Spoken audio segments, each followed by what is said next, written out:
the first thing I want to understand is what motivated you to actually go onto the show? I mean, that's a good question. I've been a big fan of the show for a long, long time. I remember, I'm not sure if I watched the first season, but it certainly goes back to a similar period. And I've always watched it, and it just looks it looks so sort of exciting when you see it on the cameras, all the camera shots and everything, and the task. You think, oh, anybody could do this. So honestly, like my family have been a big part of my life, and they sort of encouraged me up to that point. And so it led to my sort of, without suggestion by the family, and then obviously seeing the show, I put the application in. Just an interesting sort of anecdote for the users. I didn't submit my application until 10 seconds before the deadline because I actually get caught. So I intended to submit it the week before, but I got carted to E&E with kidney stones. So I didn't get discharged from the hospital until the day that the applications were closing. I didn't get home and I wasn't able to submit my application until 10 seconds before the deadline. So it was there was like 50-50 chance I would even been able to put the application in time. But I mean, yeah, that's pretty much what sort of led me to applying. And let's say it's quite an interesting process. So did you have like a mentality before going into it, knowing what you wanted to achieve, or was it just you had an initial interest in the show, so you thought, let's give it a go? Nothing. I think it's important to sort of be mindful that a lot of people apply for this show. Like, I don't know. I read it online. I could entirely be incorrect, that there's 60,000 people applied. So like the chances of you getting on that show are challenging. Yeah. But what you soon discover is that anything's doable in life. And I think the show's sort of ingrained that sort of mentality. If someone like me can actually get on the show, then anyone can. And yeah, I mean, I went in, I didn't know what to expect. I wasn't even sure I'd get on it. I mean, I can't tell you much about the application process itself, but I would say it was quite demanding, and it was certainly quite unexpected. So to sort of receive that call saying, congratulations, you're now on, was quite quite an honor and sort of real exciting adventure. But I went in with an open mind, because honestly, you have no idea what to expect. There's no way you can plan or prepare for the application process, and there's no way you can actually prepare for when you're on the show itself. There's a lot of things which are, I mean, I don't know. I've never dealt with big camera work before, so I had no idea what to expect there. No, 100%. And like you said, the chance of you actually getting onto the show is very slim. So in your eyes, I don't know if you've been told by other people, but what would you say made you stand out from all those other applicants? I mean, I suppose my advice for anyone sort of going on the show is do try to be sort of honest to yourself. Don't try to sort of overblow yourself in any particular manner, because it might not work in your favor. I mean, at least from my personal perspective, I went on, obviously talk about cannons, but I tried to make it close to home. I mean, I said, hey, I find cannons for a living, and I've got this great sort of business idea. And I think that sort of honest integrity or authenticity, is probably, I don't know, it could have been a sort of factor into why they sort of allowed me to proceed into the later stages of the process. But I mean, I've always had quite a quirky and different background. Yeah. And I just try to capitalize on what I'd already experienced in, and whilst at the same time trying to be honest with myself and who I am. And I thought cannons, I mean, it wasn't the only part of my job, granted, but it was sort of the catchiest phrase. I think that probably helped a bit. It certainly raised a few eyebrows. No, definitely. And because on the show, I mean, like, you're exposed to the whole world of backlash, people talking about it, cameras every single day. It's far different from, your life before, isn't it? So did you feel like a state of vulnerability being on there, or were you thinking, look how people are going to perceive me, or were you just like, I don't really care, I'm going to be myself?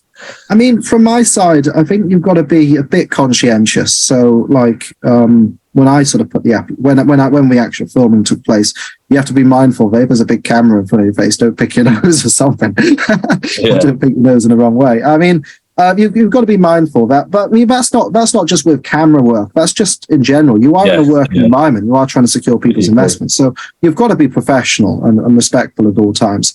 So obviously there's a mindful that anything that you say will be televised to people, or could be televised to people. But on the other hand, I don't see why you should behave differently on camera as you would in a business meeting. You should be equally as professional and respectful to your candidates. And at least in my opinion, that's how I try to sort of, I tried to sort of stay with that sort of narrative. I said, hey, I don't want to say anything which I might regret, not necessarily just because of TV, but just because I believe that if you're working with these people and there's life after the show. So you want to stay in contact with these people, and therefore there's more than just the investment. There's maintaining connections and networking and leaving people with a positive impression of yourself. Sort of your reputation, in my opinion, is equally as important as the investment, because that's how people sort of perceive you and they respect you, or they don't respect you, depends how it goes. So, yeah, I mean, that was sort of my narrative at the time. Just try to be authentic, but don't try to say anything which you might not say in a professional environment. No, definitely. And so you've touched on it with like the benefits of actually going on the show. But if you had to sort of pick out the top 3 benefits that you've accrued from being on the show now coming out, what would those 3 things be?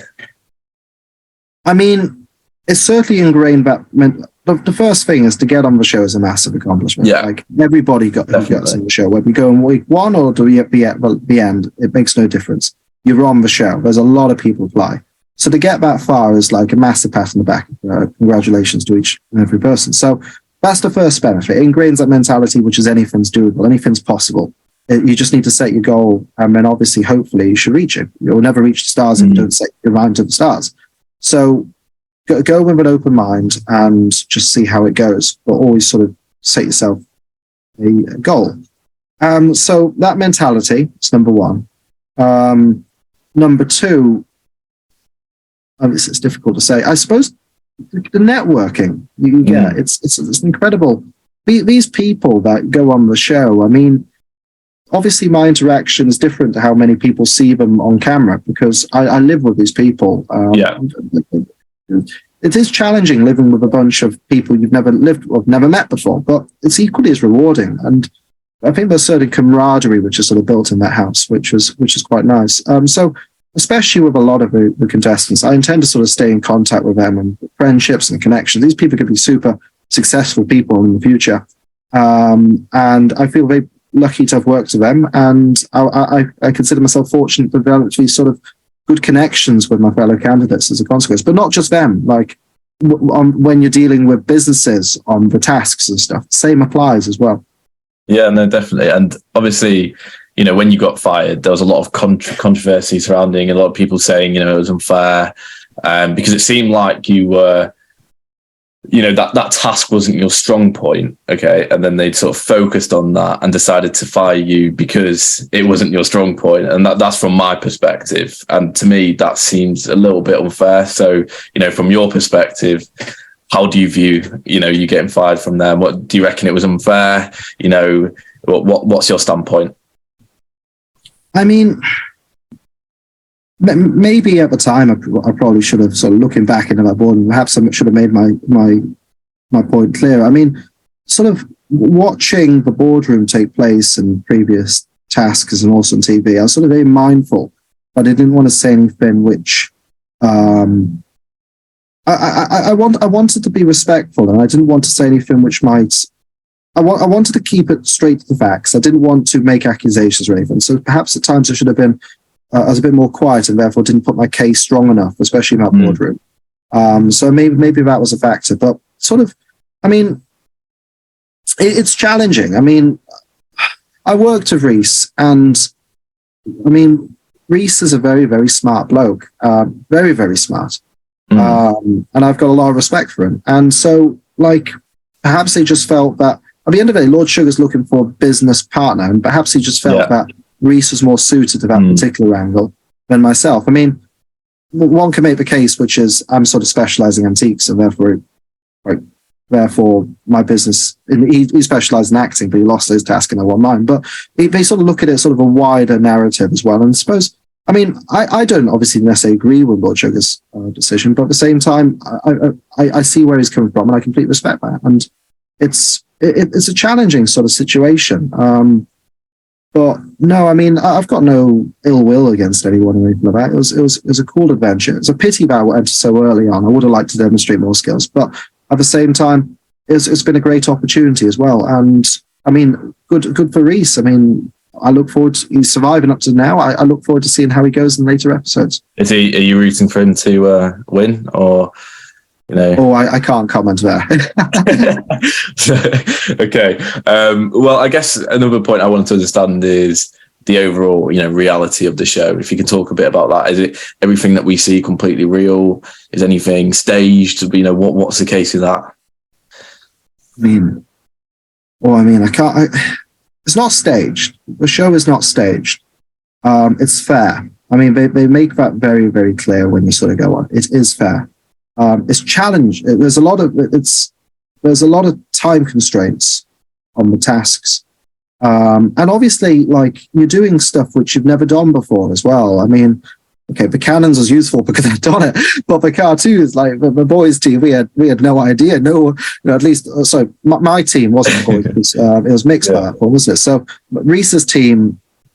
Actually, that's incorrect. Let me go back to the Balbuns. Actually, the Balbuns, the boys' team, but none of us had made Balbuns before. None of us knew how to do it. None of us came from a culinary background. Yeah. So the time constraints followed with like the lack of experience of that particular field, which sort of sometimes leads to some questionable outcomes with the product. But it's not fixed in any respect. It's just it's challenging because you've never worked with these people, you've never spoken to them in your lives. I mean, by that time point, it's week 2, so we barely knew each other's names by that point.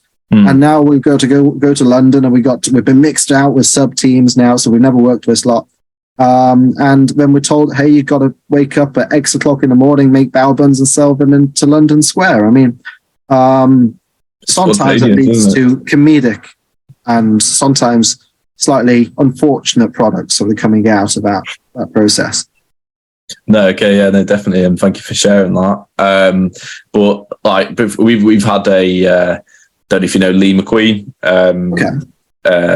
He obviously won The Apprentice in one of the earlier seasons, and I asked him about his life after The Apprentice, and he shared, it was completely different. He had, media at his door, and I'm sure it's a bit different now, but what has it been like coming out of The Apprentice? What has the attention been like? Have you been, swamped with people? Have people been coming up to you in the streets? Or, what is it like? I mean, I've sort of done my best to make sure that my life hasn't changed because of the show. I mean, it's very easy to sort of get into that mentality that you're famous, etc. But it's important to be quite grounded when this process comes out. And lots of people do know you, but it's a show at the end of it. It's a process, an application process at the end of the day. So it's you mustn't let it get to your head. But I mean, it's been considerable. I've received thousands and thousands of messages from people on Instagram and social media in general. And I went to where was it? Buckingham the other day, and people just collared me in the street, like the tourist information officers, and said, "I recognise you from the show." She asked for a photo of the museum and stuff. So it's been quite nice in that respect. I had a handful of businesses sort of approach me, but I mean, it's nice, but my life hasn't changed in that respect. It's been more well known, but I'm in a public role anyway. Because I'm a counsellor, so I was quite well known in my local area anyway. So I'm quite used to this sort of exposure and dealing with the press in that respect. But it's been quite a sort of adventure. I mean, it's certainly opened more doors. That's what the show's really given me. It's given me about legitimacy. People are now recognise me because of the show, and they're willing to sort of have that conversation with you, which would be more difficult without the show, because obviously you're just an unknown person who's walked through the door. Now you've got that legitimacy of having appeared on the UK's largest TV series and trying to compete for Lord Sugar's investment. So in that respect, business-wise, it's been absolutely great. It's fantastic. From a personal perspective, more people recognise you. But at the same time, it's really, really nice that people recognise you. But I don't see why it should sort of stop you from going out or stop you going for meals with the family or anything.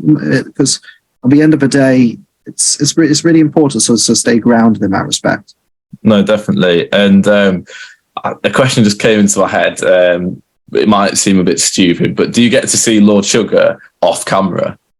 do you speak to him off camera? You know, or what? No, it's all on what you see there is pretty much what you get. Like, right, okay. When you sort of see his shadow slowly come out the boardroom, I mean, that's literally it. That's the first time we've seen him. I mean, it's quite intense. I suppose it's more intense in person because you're sat there on the chair, and you've got the judges in front of you, the experts in front of you, and then you've got Lord Sugar coming out, and you see this massive billionaire tycoon come out on camera. You've never seen it, but you know him because you've seen it on TV. It's quite a surreal experience in that respect. But actually, just being there after having undergone a lengthy process is very nerve wracking. But we didn't speak to him outside the camera. Literally, what you saw is our experience. Right, no, that's interesting. And you talked about, you know, the doors opening up after you've come out the show. You know, what opportunities have accrued for you? I mean, so a few. Obviously, the business is growing. I've now created a social media page which is called Gecko. I've got some really good friends, Show and Joe, who are massive social media buffs. They've really helped me with the quality of my production. And so Gecko stands for Gregory Ebbs Cinematic Universe. We're on TikTok, Instagram, YouTube, etc. So we've got lots of visibility there. And our goal is to visit like museums, historical sites, and we're sort of just experimenting with the way that we're doing the content. But the goal is to sort of visit these places and do really informative and sort of interactive videos, sort of promoting history or promoting particular organizations, etc. So that's something that we're sort of trying to capitalize on. We've got a few sort of lined up and involved. There's something which we want to do more in the future. Would be great if we could get some, I don't know, stuff in talking about the Mayan pyramids in South America or something. I mean, just imagine if we got invited there, that'd be such a cool adventure. So stuff like that, and then followed on by that, I would be very interested. It hasn't happened yet. We'll just have to see what happens. But I would love to get involved in TV work, especially like historical TV shows and stuff. I can see that in your personality, to be honest, Gregory. I think you'd be a great TV presenter or anything. Yeah, definitely. I think that'd be really cool. I mean, sort of just thinking back to the old days of Time Team. I mean, that was always quite exciting. Watching them sort of dig up this Roman fort's ruins and finding what did you find here? Is a Roman coin from the first century, something. I mean, or perhaps Antiques Road Trip, or that's pretty much the angle which I'd love to get involved in, because I think it'd be an incredible experience and allows me to sort of showcase my passions in that respect. But then there's the other aspect, which is I am a councillor. And I stood for town level, and I think I'll restand for county level, and perhaps just see how politics goes in sort of a long run from there. No, definitely. And if you'd say, you know, what's one key thing that you've learned from coming off the show that you're now implementing in your day-to-day running of your business and just overall life? I think it goes back to what I previously said, which is, I suppose, two aspects. It's a difficult one to sort of answer, but I'd probably say something along the lines of always set yourself a target. Never take no for an answer. Anything's doable. And the show has definitely sort of shown me that. Anything is doable. My business is growing. I've got onto this TV show. My business crashed because 10,000 people visited it in 30 seconds, something I wouldn't have ever believed. And from there, opportunities, I mean, life is one's oyster, I suppose, is the best sort of way of describing, which is sort of don't set yourself limitations on what you can achieve, but obviously set yourself realistic deadlines on how to achieve those goals. But anything's possible if you put your mind to it.